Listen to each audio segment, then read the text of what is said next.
Maithili express की शानदार प्रस्तुति।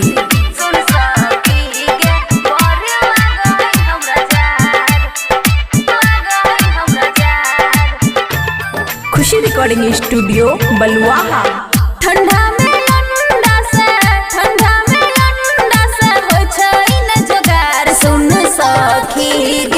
सुन सखी गे बड़ी लगई हमरा जार। सुन सखी गे बड़ी लगई हमरा जार।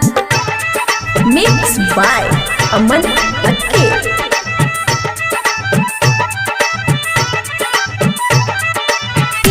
सुमित सतीश रैमा।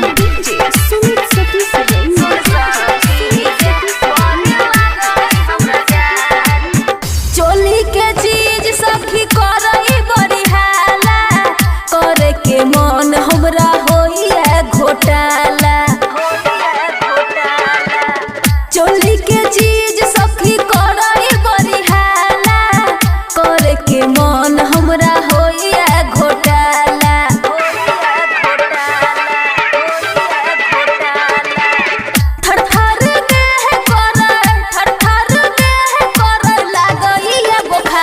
सुन सखी गे बड़ी लगई हमरा जार। सुन सखी गे बड़ी लगई हमरा जार।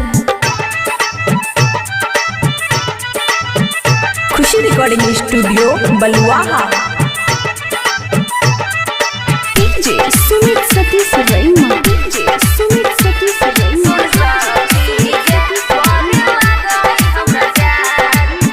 सपना में रोजे बबुआ रहलिया।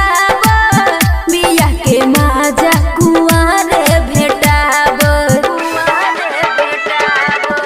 सपना में रोजे अमन अकियाब। बिया के माजा कुआरे भेटाब।